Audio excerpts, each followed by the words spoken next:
యాదాద్రి జిల్లా మోత్కూరులోని ఓ ప్రైవేట్ స్కూల్లో దారుణం జరిగింది. మంచినీళ్లు అనుకుని యాసిడ్ తాగారు సాగర్, మణి అనే విద్యార్థులు. ప్రస్తుతం వారు తీవ్ర అస్వస్థతకు గురై చికిత్స పొందుతున్నారు. యాసిడ్ బాటిల్స్ అచ్చం వాటర్ బాటిల్ లాగే ఉండడంతో అవి మంచినీళ్లు అనుకుని పొరపడ్డారు. గటగటా తాగేశారు. అంతే ఒక్కసారిగా కడుపు నొప్పితో విలవిల్లాడిపోయారు, కింద పడిపోయారు. పక్కనే పడి ఉన్న బాటిళ్లను చూడగానే స్కూల్ సిబ్బందికి మొత్తం విషయం అర్థమైపోయింది. మంచినీళ్లు అనుకుని యాసిడ్ తాగారని గుర్తించి వెంటనే భువనగిరి ఏరియా హాస్పిటల్కు తరలించారు. కానీ అప్పటికే విద్యార్థుల పరిస్థితి విషమించింది.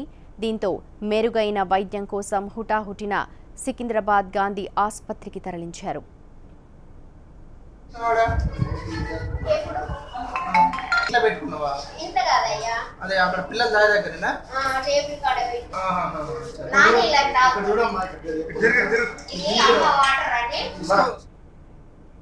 ఇక్కడ స్కూల్లో జరిగినటువంటి సంఘటన నిజానికి అందులో పిల్లలు చిన్న పిల్లవాడు స్కూల్లో అడ్మిషన్ జరగలేదు.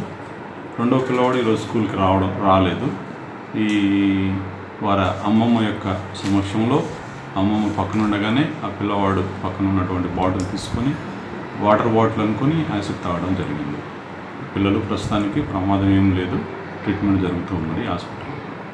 పిల్లలు పెద్ద పిల్లవాడు సెకండ్ క్లాస్ చదువుతున్నాడు, చిన్న పిల్లవాడు స్కూల్లో అడ్మిషన్ లేదు. ఆ బాబు ఎప్పుడు కూడా ఆయా సమక్షంలో ఆయా పడి తిరుగుతూ ఉంటాడు. యాక్సిడెంటల్గా వాళ్ళు యాసిడ్ కన్సూమ్ చేయడం వల్ల కపాలము, తర్వాత అన్నవాసిక గొంతు కాలిపోవడం వల్ల రక్తం లీక్ అవుతుంది. బేసికల్ అయితే మేము ఫస్ట్ ఎయిడ్ ట్రీట్మెంట్ ఇచ్చి ఫర్దర్ ట్రీట్మెంట్ కోసం గాంధీ పంపిస్తాం. కండిషన్ స్టేబుల్గా ఉంది.